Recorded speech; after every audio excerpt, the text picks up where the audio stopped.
We've had a little bit of a break, and we're absolutely delighted to be back with another kind of conversational podcast. And we come with two individuals, two outstanding leaders who are experts in the field, which is youth employment, diversity and social mobility, plus probably a lot more as well. We're here at the office of Youth Futures Foundation. We're in Birmingham, sunny Birmingham. We've got two leaders who've come from different parts of the country, and I welcome to Birmingham, even though this is their offices. So welcome both Chris and Nish. Chris, Thank you. One for you to start off with. We're going to go straight into this. Youth Futures Foundations, tell me a little bit of elevator pitch. What is the organisation? How do you describe it? Yeah, so, well, Youth Futures is the What Works Centre for Youth Employment in England. Yeah. And the simple version of that is that we find out what helps young people get good jobs. Yeah. And we put a lot of work into finding out the latest evidence about what's effective, whether that's mentoring or apprenticeships or different kinds of training. And we want to generate really good, high quality evidence that Treasury and government are going to listen to and take action on to help young people who are currently not in employment, education or training, otherwise known as NEET. So yeah, that's the kind of basics of what we are trying to do and how we work. Okay, fantastic. That's a brilliant description. And again, the key word that I've picked up is about taking action, making things happen, about impact, and that's also a key word. It's in part of your description of your job title as well. So tell us a little bit about yourself, your job title, and what's your role? Yeah. So I'm Director of Impact and Evidence, and as you say, the impact part is really important because that's why we exist, is to have an impact and to help young people get good jobs. So there's no point having evidence and reports sat there on the shelf and nobody reading them. So we come up with all kinds of imaginative ways of getting the messages from our research and evidence out there to the people that can make a difference, whether that's policymakers in government, employers or funders of youth employment programs. So those are our three big audiences that we're trying to reach with the work that we do. And my team does the evaluation of different projects and programs, as well as research into understanding what's happening to young people right now, what's happening to the trends in young people who are out of work or have mental health issues. And we also build tools that people can use, such as our toolkit and our data dashboard. And we have a map of all the global evidence on youth employment that's available on our website. So we've got a huge range of different strands to our work, but it's all focused on giving useful evidence and information to people that can make a difference. Absolutely. So whenever we're talking about employment, we have to talk about employers, because obviously that's what we're talking about here. So, Nish, your title is all about engaging with employers. So, if you don't mind, just talk a little bit about yourself, a little bit about your title, what you do at the organisation. Of course. So, Nish, Director of Employer Engagement and Partnerships. So, absolutely. The heart and soul of what I do is really how do we engage employers with all the evidence that Chris has talked about in terms of what generally is going to support young people from the most marginalised backgrounds into employment. Yeah. But also from the employer's perspective, actually, how can we build the evidence base to help them do it most effectively? Employers are time poor. I think resources is often limited. Being able to advise them to actually do these things because they genuinely do support the most marginalised young people, have access to opportunities and can save you time and can deliver on your talent and workforce ambitions is so important if we are going to improve the system and ultimately encourage more employers to open their doors to the young people that we know need those opportunities. Nish, that's fantastic. I mean, I will talk a little bit about employer behaviour because some employers are a bit more engaged and some probably are less engaged, not necessarily because of interest, because they don't know how. Yeah. So just talk to us a little bit about some of the ones that are a little bit more engaged and how you do how you do your work with them. Yeah, absolutely. So we're working with a number of employers for all sorts of reasons, really, why they want to get better at supporting young people. So Severn Trent Water, for example, a really particular geographical place-based narrative to why they need to engage with their communities and why they need to build a better pipeline with young people on their patch to ensure that they can provide the service to the community across the Midlands and so forth. So really strong leadership, great aspiration in terms of really looking at the whole inspire, hire and grow. So those early kind of work encounters through to looking at their kind of onboarding and recruitment, through to sort of long-term progression and opportunities for young people as well. Okay. I think when we work with a number of employers across the country, we are looking for employers that actually absolutely have that appetite to bring diversity within their organisations, who recognise that they're doing good things, but there's opportunity for them to do better and actually test and learn with us as well. So a lot of the partnerships we have with employers is where we are able to look at and really scope with them, where are you currently on the journey and what could we do together to try something quite different in terms of improving the opportunities for young people who may be looking to get into your organisation. So, for example, employers could have really robust recruitment processes, but actually something as simple as sharing questions in advance of an interview could really support a young person from a neurodiverse background or a young person who doesn't have a network to say, what do you think those sorts of questions I might be asked at an interview? So really being open to try and do different things and test sort of slightly different approaches as part of that. So innovative, creative, I think understanding that they're on a journey and willing to test and learn with us are really important. Okay. So what we're doing is really at the cutting edge of working with employers because, as Nish says, there's loads that really want to think about how they recruit and retain and include young people in the workplace. And they've tried things out, but they're not really sure whether it's working. So working in partnership with us, we can give them the tools to evaluate really robustly whether what they're doing is achieving what they think it is and look at the costs and the benefits of that. So it's not just valuable to them, there's also wider learning to the whole kind of employer community about which different ways of recruiting or approaching recruitment of young people are working, which ones are kind of less effective. And there's not a lot of work that has used these kinds of robust randomized controlled trial and quasi-experimental methods with employment practice. So we're really pushing the boundary of what's been done before, but the aim is to get evidence that employers are going to take really seriously because it's extremely robust. Okay. Can I just follow up on that one? Yeah, of course. So what Chris has just spoken about is actually is a very, like Chris was saying, it's really innovative, it's really unusual. It's really hard for employers to understand what those things are. Mm. So a lot of what I do and a lot of what my team do is try and explain that to employers in terms of actually what is the commercial value for this, what is the benefit for this, and actually helping us build that evidence base. And those go-to approaches and interventions for employers is absolutely the way to build long-term scale and influence across the employer landscape. So it is quite hard to land with employers. I think the other thing is as well, that's how we build the evidence base of employer practice. But we know some amazing things that employers can do more of. So Chris talked about our youth employment toolkit. Global evidence base out there. What are the things, what are the interventions that really support young people? Apprenticeships, as you guys know, absolutely work. 1 in 10 young people will get a job through an apprenticeship that won't have done through any other way. But we know there aren't enough of them. And we know that there aren't enough of them for the kids that we care about, the marginalised young people that are furthest away from the job market. So how do we work in partnership with organisations like yourself and others like Workwhile, BITC, Amazing Apprenticeships to actually get employers to be creating more of those entry-level pathways? So, but evidence in how we do those experiments with employers to test our practice and do more of it. But where we know something works, how do we run with that evidence and reach employers through working collectively with partnerships across the country? So it's kind of in and out, if you like. Okay, fantastic. So when we're talking about employers, I mean, when you're dealing with large employers, blue chip companies, you've mentioned one of them, but I'm sure there's many others.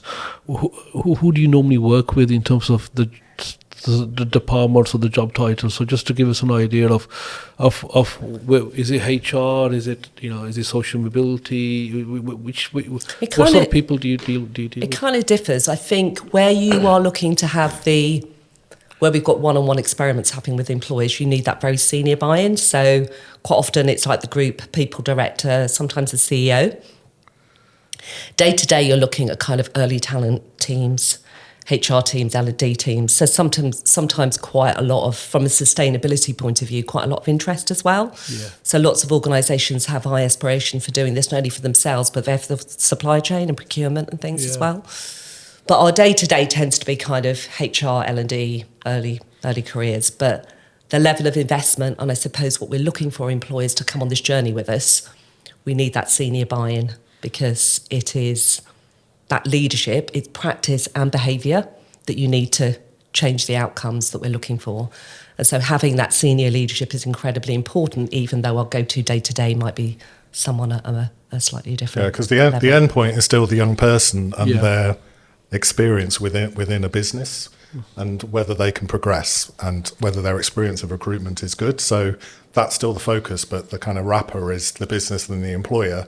So that's where we kind of naturally go within the organisation, isn't it? So we're not thinking about the broader kind of profitability or ways of working of the organisation necessarily, unless it impinges on that kind of youth experience. But that the recruitment, retention and experience of work and the quality of the jobs is the kind of route through. Okay. Chris, just help us out a little bit as well in terms of the organisation, the shape, the size, how it's funded, the mechanics of it, if you're able to as well. Yes. So our funding comes from something called dormant assets, which is money in bank accounts that people have forgotten about.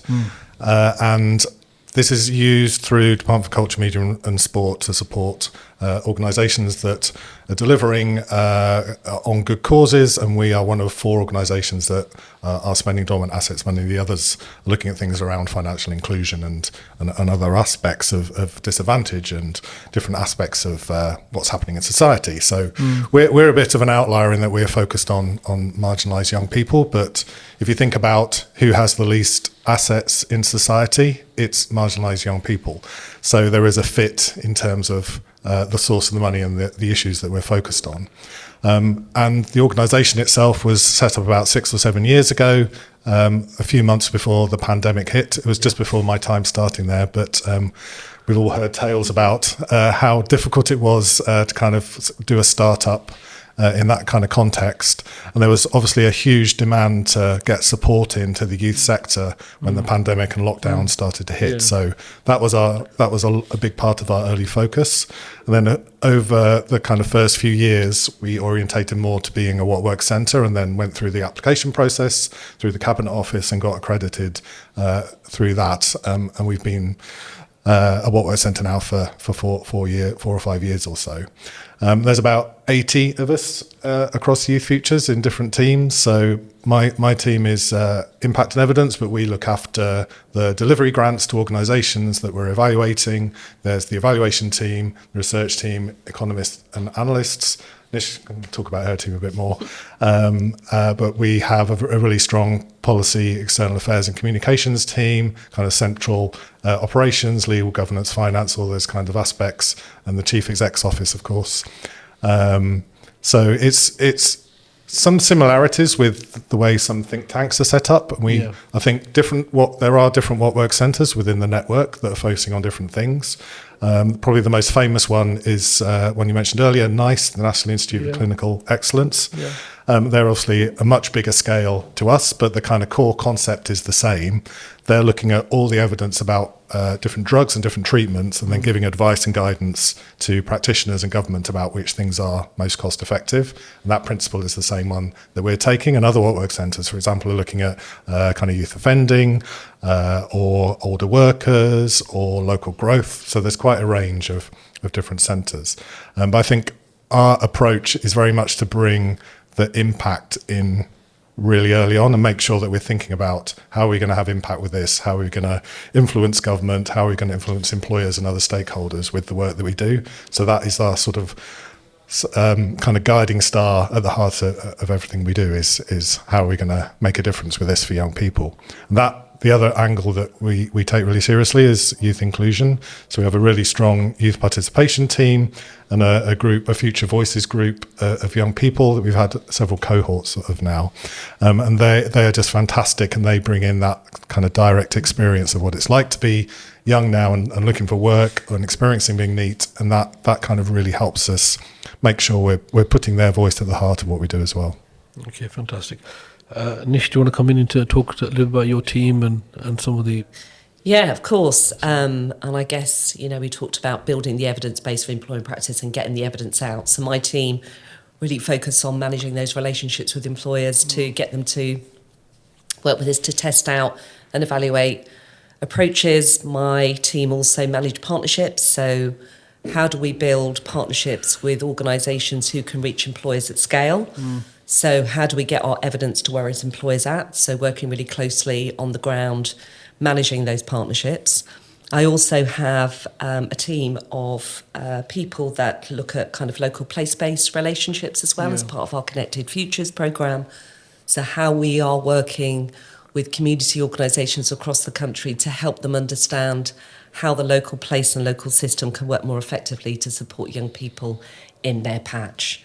And that's obviously very topical and interesting as we move to the state of devolution and those opportunities to actually tailor and support things more locally. Okay, fantastic. I mean, we were talking about devolution earlier on. I mentioned devolution seems to be back in our sort of vocabulary now a lot more.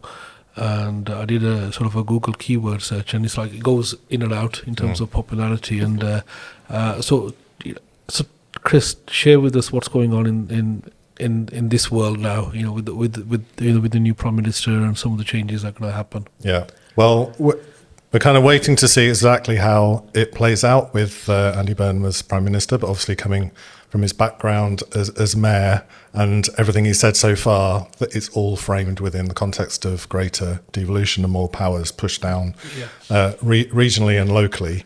And a lot of that was happening anyway, but it's been quite patchy in terms of the powers that have been released to different places. So I think that now is going to have much more emphasis and a much greater push. And I think when you're thinking about the youth employment challenge, it's a fantastic opportunity for local areas to kind of tie up and join up the services and support that is available for young people within that national framework. I think freeing up the provision of services, because there's still an issue, I know it's surprising, of silos within government and locally as well. And we've seen in the Milburn report that's come out so far, he's really kind of shone a light on how fragmented the system of support is for young people. So I think there is an opportunity now with that extra push on devolution to sort that out once and for all. But I think it's important to have that national framework still sitting above that with in a light touch way, so the power really is devolved, but you're ultimately trying to reduce the NEAT rate at a national level. So the two have got to kind of match up and align. So how does an organisation like yourselves engage with sort of growing number of decision makers? And as you said, there's slight sort of differences, and maybe there are different levels of operating. I mean, it's tough because there's a lot. So we've had to kind of pick and choose to some extent. But we've got really strong links across the whole of England, and because we have an office in London and Birmingham and Leeds, that gives us a kind of good foothold across the whole of the country. So Nish can maybe talk a bit more about some of the place-based work that we're doing, but that's kind of spread across like Blackpool, East Midlands, placed in London as well.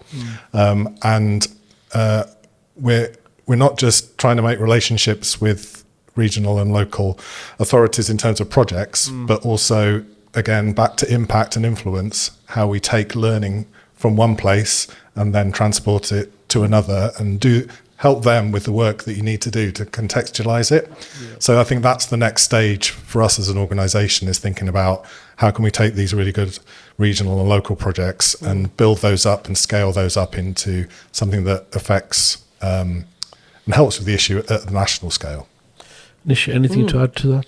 No, I think there's definitely a lot of learning that we've got through our Connected Futures programme and the projects that we're doing.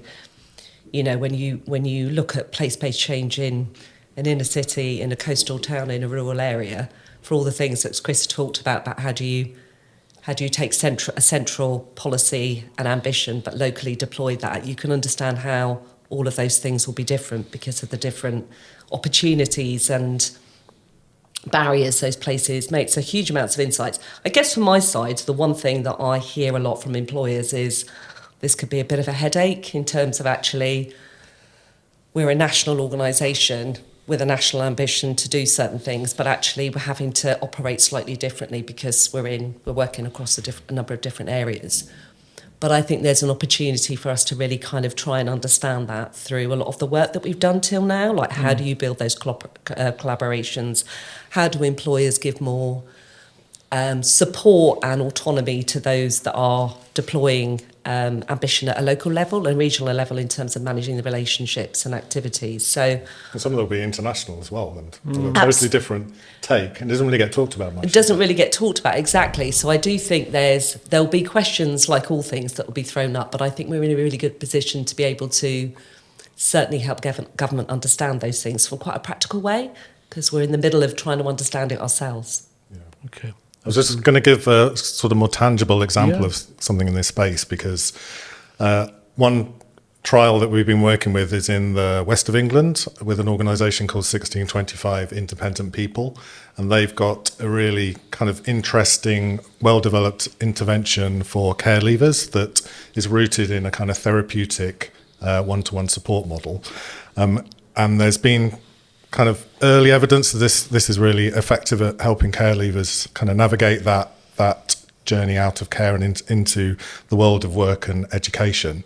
So we've been working with 4 local authorities across the whole of the west of England, and with the combined authority as well, to get the care leaver teams in each local authority to actually do the randomisation of young care leavers into the treatment group or into the control group, where they're still getting the kind of full support from the council, but not this kind of new service.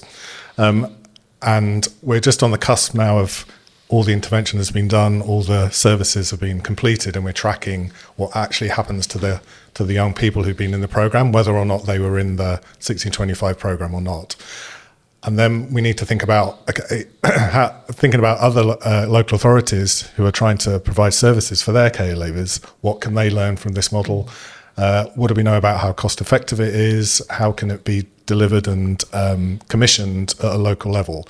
So it's sort of going from the individual young person's experience up to the local area through this organisation, but then thinking, how do we expand that to possibly the rest of England? And that is repeated across a whole range of projects that we've currently got underway. So that's part of our theory of change, about how we have kind of more substantial impact at a national level from these individual projects, which are big in themselves if you're working across a whole regional authority. We've got another one, for instance, that we're starting across the whole of Greater Manchester, looking at support for 16, 17-year-olds with mental health issues, which is obviously a really important part of the picture. So yeah, we're kind of at a really exciting point where these projects are underway, and then we're thinking next about how we can have major impact. Okay, fantastic. I want to talk a little bit about some of the conversations when you mentioned apprenticeships and the impact of apprenticeships, and everybody's talking about technical vocational qualifications as well. So what's the message that you're saying to these employers currently at the moment in terms of, maybe changing minds or changing their thoughts currently? Everybody understands apprenticeships are positive, but it's about execution, it's about impact, isn't it, at the end of the day? So just bring us up to date in terms of some of the conversations. Absolutely. So, just playing back, like from a what works perspective. So we know apprenticeships work. We've done the evaluation. They do have a positive outcome for young people. But when you look at currently what we have within this country, with employers understanding the value, there just aren't enough of them. So how do we increase the pathways? So our approach is very much, when we launched a campaign, Make It an Apprenticeship, in February, we've got partnerships helping us deliver this across the country. But actually, how do we say to employers 3 things? The first thing is, if you've got an entry-level role, could you make it an apprenticeship? So the first question is not, we want you to, can you have 100 apprenticeships, please, by next Tuesday? If only. Don't get me wrong, that would be marvellous. But if you've got an entry-level role, could you make an apprenticeship route? And if you could you reassess the skills that you would need for that? So recruit on potential, not perfection, and actually make that a level 2 apprenticeship. So really, if you think about increasing pathways for young people, those first rungs on the ladders, they've gone. For many young people, they don't have those entry-level roles. So how do we increase them? So it is those level 2, a level 3 apprenticeship. And the third thing is, if you can do that, and many organisations can, Microsoft, for example, recruit more apprenticeships for their supply chain because they want the Microsoft accredited. It is in their brand and reputation to do that. If you can do those things, could you think about training more for your sector and supply chain? So our message is actually, how do we increase more of the ones that we know from a focus from a youth futures perspective? These are the entry level routes that young people need, and we need to start building those pathways back in again. So that would be our key message. You're trying to harness the momentum that's already there and the interest, aren't you? Yeah. Absolutely. Nish, you've been with the organisation, correct me if I'm wrong, about 3 years. I have. 3 years. It's Well coming to done. it's coming to 3 years now in August, I think. It is. It is. So Goodness. happy anniversary as well to yourself. So talk us a little bit about how your role has sort of evolved or changed and Well, I suppose when I joined 3 years ago, my instruction was, we can't change the system unless we have employers willing to open the door and progress young people in their organisations. So tell us how we should go about doing that. And actually, if I'm honest, it was quite a challenge for me in a what works perspective to think about, well, how would we bring employers into what could be perceived as quite a technical or quite an academic environment to do something that's ultimately got to be commercially sensible for them. Yeah. So really developing a strategy that does two things. It's focused very much on kind of that scaling evidence, scaling best practice, working in partnerships to help employers do the right thing. Yeah. And also coming up with an approach to say, we know the evidence out there of all the golden nuggets of things that you could do that can really, really help young people is limited. Come on this journey with us to build that evidence base. So really developing that whole approach. And I guess within the first few months, I'd got it on paper, but then it's like, well, how do you build a network around it? How do you bring the people around it? Yeah. How do I get Chris to understand me and me to understand Chris? And kind of, I suppose, get employers in the conversation and not just the end game. Yeah. You know, we need their dialogue in at the beginning to ensure that the system will always work for young people. They need to be part of that conversation for the get-go. So I suppose I'd come from a background where I would always engage with employers and dealt with practice and behaviour change, but I hadn't necessarily come at it from such an academic evaluation or research perspective. But actually what I've learned from my work with employers is that they are looking for evidence and data. They are looking for things to navigate that internal, I suppose, decision-making matrix that they have to work through to get the right kind of resourcing, to get the right kind of decisions made. And so being able to build the narrative to sell the opportunity felt like an easy thing to do. Okay. Yeah, because they're actually more receptive to evidence and data than a lot of other audiences. So in a way, they're kind of perfect for our approach. But at the heart of it, it's how do you know the thing that you're doing has caused the outcome that you want or you think you've seen? And that's actually a very difficult question to answer, because all sorts of other things could have had a contribution or contribute to the cause of that thing. So what we're trying to do is really boil it down so you can be as sure as you can be that what you're doing is really related to what you want to achieve. And that is the kind of the gold dust that we're trying to produce, and that is the kind of evidence that the Treasury in particular will listen to. And that is why we're taking the approach we do, because we think ultimately, although it's harder and it takes longer than other forms of research or evaluation or campaigning or lobbying, we should be able to get that longer term support for the things that are really working and can be shown to be so. I mean, Chris, you've been with the organisation now 6 years. You touched on it, the fact that you joined just after sort of the lockdown, the COVID issues. I mean, there's been a huge amount of change in those 6 years. I'm obviously dealing with COVID and all that sort of phase, but we're in a different phase at this moment in time. At the moment, so how would you describe where we are currently in terms of some of the current challenges? Again, you've touched on it, but I just want you to sort of just recap some of those points in terms of... Yeah. When I started, the main task was really to try and understand what the impact of the pandemic was on the labour market and on young people. Yeah. And obviously, the youth labour market in particular, retail hospitality was kind of devastated. And you could see the impact, very quickly on youth jobs. Yeah. But when you look at the NEAT levels, they actually dropped during the pandemic because young people are not stupid. They could see that the jobs weren't there, so they were staying in education. And that's the thing with looking at this in the round.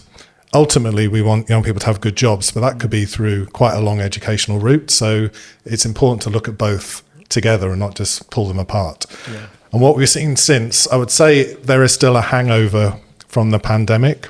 And we've done some work trying to understand the mental health trend among young people, because that started going up pre-pandemic, but was probably worsened by it. So it's not just that, there was something else happening.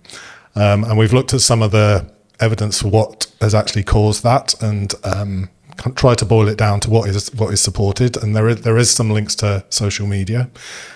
There is some link to a decline in sleep and sleep quality among young people, which could be, again, connected to social media use itself. But I thought, that's an interesting angle. And then the other aspect is the reduction in support and services, particularly youth work for young people during that period.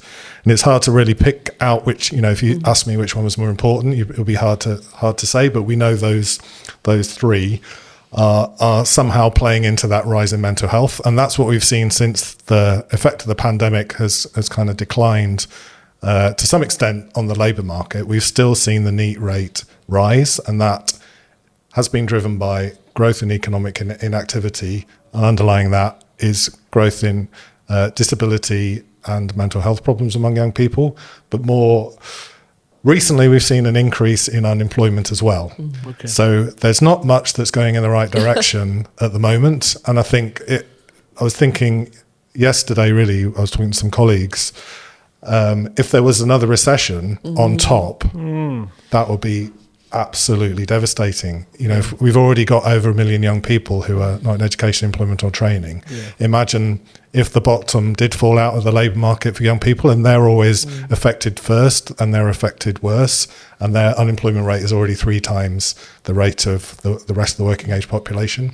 So it was kind of quite a scary thought, because we will have another recession at some point. And I think we need to make sure the plans we've got in place are robust for that kind of scenario as well. I mean, that's a massive, because when you look at disadvantage, actually when there is like economic disaster, it is like a magnifying glass on the problem, because it just intensifies the barriers really for certain groups of young people. So Okay. I mean, what are the sort of conversations that people are having in terms of future of skills and technology and AI, and just share your thoughts with us on that. Any one of you, Chris, Nish? Yeah, well, we're doing a project specifically looking at what we think the impact of AI is going to be on youth jobs in the future, and there's a huge amount of noise about it at the moment. Not just what's happened already, but what could happen in the future. And I think we're going to wait and see what comes out of this project, and it should be done over the next 6 or 9 months or so. But there's definitely things acting in different directions. So the opportunities of AI are huge, but the threats to certain jobs are also huge. And I think some of those will cancel each other out. But I think we're not going to get rid of it. It's a future that we're going to have to accept.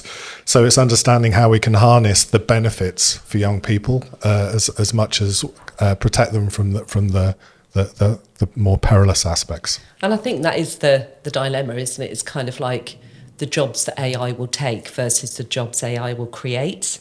And I think that's the understanding that we need that will really help employers particularly.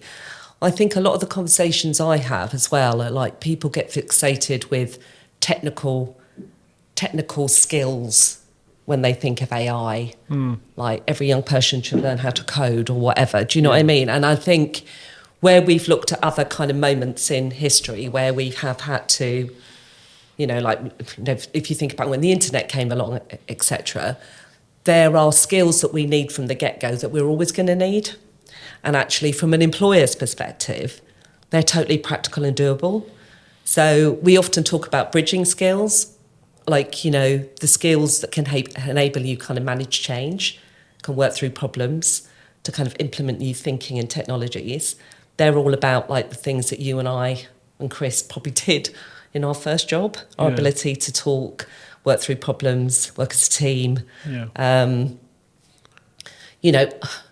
Get back on your feet when something doesn't work right the first time. These are all things that help us kind of manage, whether it's digital transformation, organisational change, etc. So I think a lot of the conversations that we try and have with employers is getting them to think about, like, some of that technical stuff you can probably teach, but actually how do we bring young people into work knowing that there's no guarantee that things are never going to change, but how do we build the appetite, skills and flexibility to help young people come on this journey with us, knowing that, we're going to need this talent to help us in a different kind of workplace and workforce. So I think that's often the narrative we have. And then I guess you've got like the impact of AI on hiring, which is all around us at the moment in terms of, maybe we'll do an evaluation on it, Chris, one day. Who knows? Once we've done the first project, we want to look at the impact of AI on kind of career guidance and applications, as well as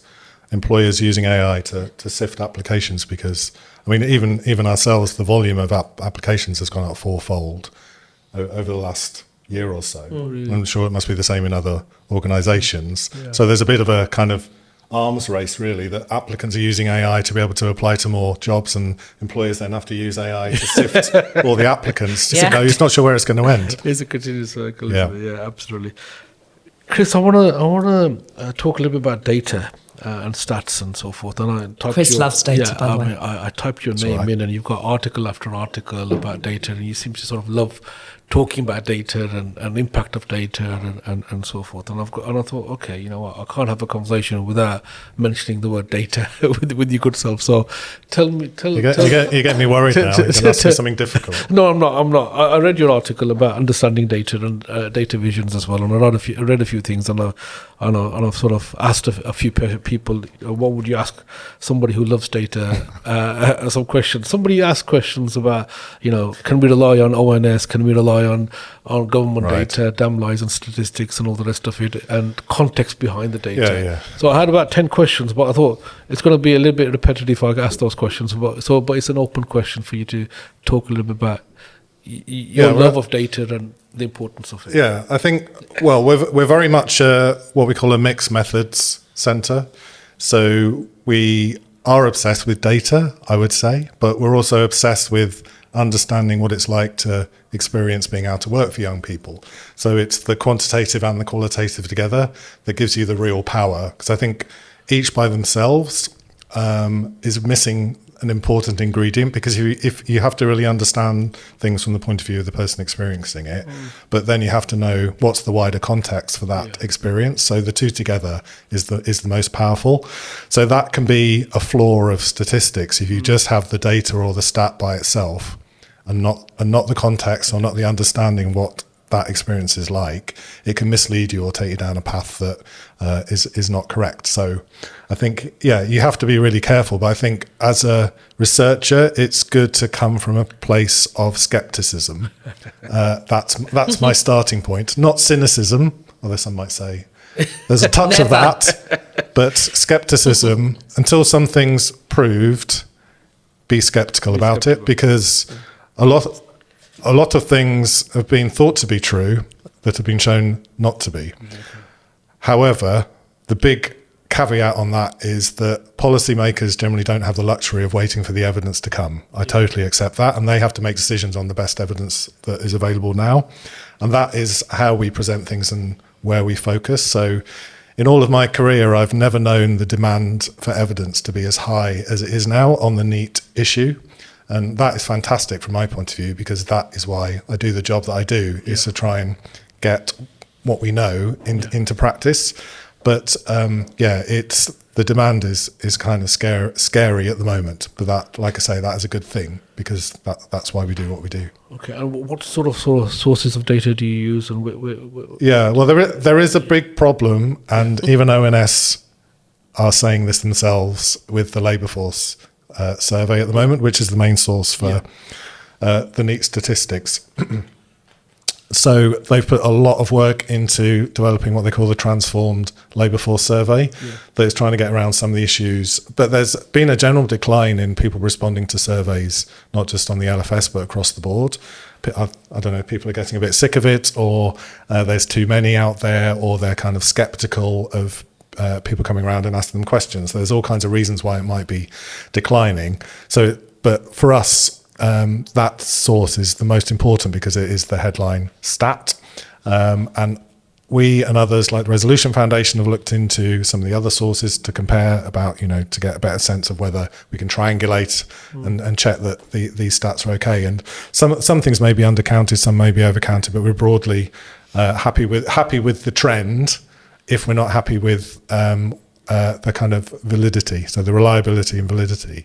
There's one other big issue is that when you look at who's in touch with the system among those who are NEET, about half are not claiming benefits at all, are not in touch with job centres. So when we're thinking about how we can roll out more support for young people, we need to bring more people into the system in the first place in a way that doesn't disadvantage them.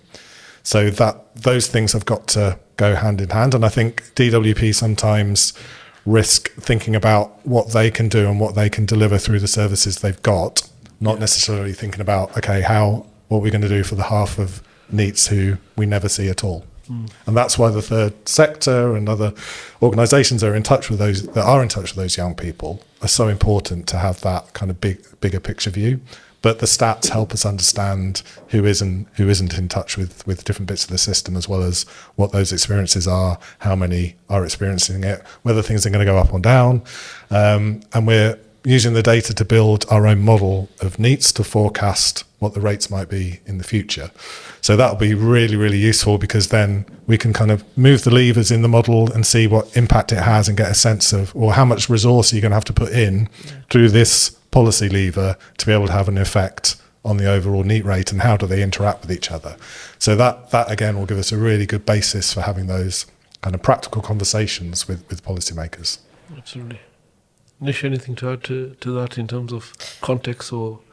Yeah, I mean, absolutely. From an employer's perspective, like, data is everything. Yeah. So if you think about, like, one of the evaluations we've got underway at the moment, I'm quite excited about this, will be out soon, is how do we help employers collect better data? So often you find great ambition, but like they're not collecting any data on the characteristics of young people that are trying to apply, versus actually getting through their recruitment processes to the end goal to get offered a job. So actually, how can we help employers collect better data and encourage more people to disclose their characteristics, so that, it's not where the gap is, but what's your action plan to address that gap? And actually, really excited, we're doing a test with an employer at the moment, looking at different language, different comms techniques, so that we can help that employer and wider employers be better at data collection. When what does Joe Wick say? You can't guess Don't ask me what Joe Wick when said. you don't assess. And actually having data helps an organisation stop something or do more of it. And that's kind of really helpful. And when you think about the devolution agenda and stats, there are no reliable stats on NEETs at local level other than for school kids. So we really need to get at least good regional data and ideally local data about what's happening to young people in as real time as possible. Otherwise, all these efforts to devolve policy and to tackle the national challenge, we're not going to be able to know whether that's working or not. Okay. Last few questions, really. I mean, both of you are in the field, I would say, of influence and persuading people ultimately, and it's for persuading for good, really. So, we're talking about new change in sort of government to a certain level. You got a new team here. There's quite a lot of change going on. There's an appetite to listen. There's an appetite to get things done. So, what would you sort of try and influence and persuade in terms of policy or anything along those lines that you want to share with us? After you. Anyone, don't rush in. Any one of you. Yeah. Well, with the Milburn report that's come out analysing the scale of the problem, and then the sister reports coming out in the autumn that is going to have the policy response, then DWP and other government departments are going to have to respond to that. Yeah. So we've got a huge momentum building up in terms of policy development, and obviously a new Prime Minister who is already announcing and kind of packaging up the approach and the strategy on NEAT. So the momentum and the demand, as I say, for evidence to support that policymaking process is kind of off the chart. Yeah. And I think our role is to maybe step back a bit and look at it in the round and see where there might be gaps. So yes, there has to be a huge focus on vocational training and apprenticeships, but there also needs to be thought about those young people who are not in touch with the system or who have mental health issues or other serious health issues, who are not kind of currently classed as unemployed. They're economically inactive in the jargon. They need to be brought back into the system, maybe with different kinds of approaches to training than are being talked about at the moment. So we have a really good overview of that whole system, and we can spot where there might be gaps in policy that we can then help government fill or remind them to think about these other issues. So yeah, that's going to be our role, as well as supporting, as we were talking about earlier, the greater devolved approach to tackling needs. That's going to be a huge part of the agenda, and the data to support that as well is going to be really important. I think just to build on what Chris is saying, it's also like we've got real-time insights. So we've got long-term evaluations, but we've got real-term insights in terms of evaluations with employers, place-based partnerships that are really kind of relevant to what the government's thinking about and has aspiration on, and bringing that learning into that. I think the other thing I was going to say, employers being not just the end goal, but part of the conversation, is that we would be delighted and very able to bring employers closer to thinking through these questions. And actually, none of these things are easy. Otherwise, we wouldn't have the problem, the scale of the problem that we've got. So actually, how do we convene employers and bring them closer to, where those recommendations are heading? And actually, if all the pieces of the jigsaw aren't in place, then how can we bring them closer to helping that work better for them as well? So I think there's an opportunity in terms of the nuggets of insights and information and data that we have across the board, looking at program level, place-based insights, employer evaluation, but also the audiences that we can reach to help be part of creating a better future for those young people that, let's face it, all of us want to do. Okay. I mean, Nish, you touched on it a little bit in terms of earlier on about, making a difference and coming and defining success and making impact. How would you currently define what would good look like now for you in terms of your role? Just give us a general idea of what absolutely that my team and Youth Futures Foundation are the go-to place for building evidence around employer practice, and have the authority and the network to make that evidence reality in terms of everyday workings with employers across the country. This is a really hard thing that we're trying to do, and actually we're making great progress. So how can we build and really kind of get a whole suite of insights from employers from those early careers, hiring practices and retention practices, to be able to say to employers, these are the suites of things that you should do to develop your workforce plans and strategies. So that's very much the aspiration that I would like us to be. I think the second thing is actually how we are bringing employers closer to the conversation and taking a much more of a convening role and bringing them closer to the decisions that ultimately will affect what we want them to do more of or less of. Okay. Chris, if we were sort of future gazing and thinking about maybe a year from now, 2 years from now, where do you see the country and where do you see yourselves as an organisation? Yeah, well, I would love us to still be at the heart of the debate and the conversation about tackling the NEAT challenge, and it is going to take several years to make inroads in it. So our own North Star, our own goal and mission as an organisation is to achieve the NEAT levels that we've seen in the Netherlands by 2050, which is 25 years from when the mission was started. So I would like to see us kind of make serious steps towards towards that journey, using the momentum from Milburn and the momentum from a new Prime Minister to really supercharge that. So we're kind of well on the way to seeing impacts on NEAT rates and a very comprehensive approach across all the different aspects that we know matter for tackling the NEAT challenge. So I think there's a real opportunity for us to play that role and for us to be well on the way to making those kinds of inroads, given how much public interest, everything you see now, which wasn't the case a few years ago, is kind of tagged about the issues for young people. So I think that opportunity doesn't come around that often. So we need to grasp that nettle and make sure that we're making a difference. Absolutely. Final question for both of you. I mean, we've got this mantra that everything starts with a conversation. So if you had the opportunity to talk to somebody, say dinner table or a coffee, who would that be? What sort of person, what sort of job title, that you feel this is the sort of person that I want to have a conversation with to talk about and maybe influence and persuade and change their mind? Who would that be for both of you? Any one of you can pick up.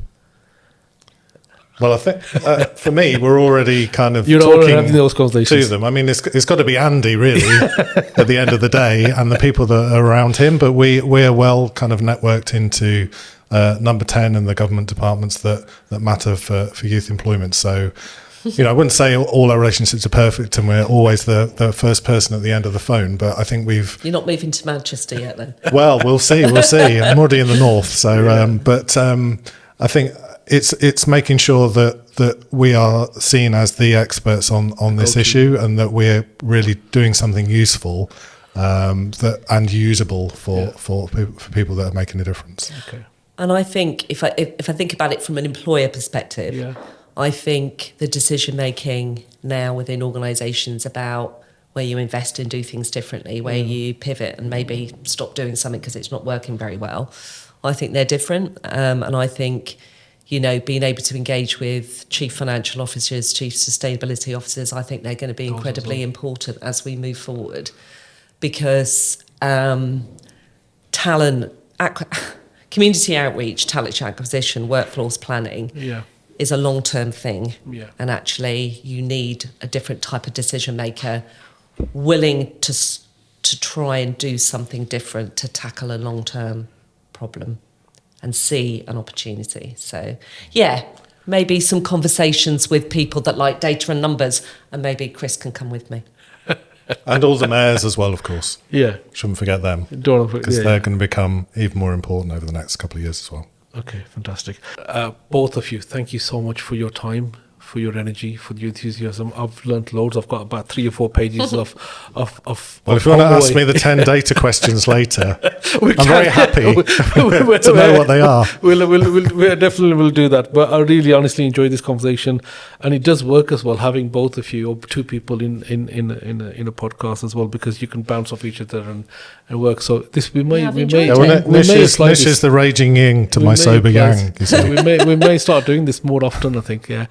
I think that's the only thing I would add. I mean, it's more for the context, I suppose, why this works well is that in order to solve this problem, you need evidence and data, but you need to be able to talk about it and get people to use it in a way that's going to work. Engagement, exactly. So as a combination of the organisation, we're hand in glove. Absolutely. Thank you so much. Really appreciate that. And we wish you all the best for your success, because it's the success for all of us that you are successful. So thank you. Thank you. Thank you. Enjoyed it.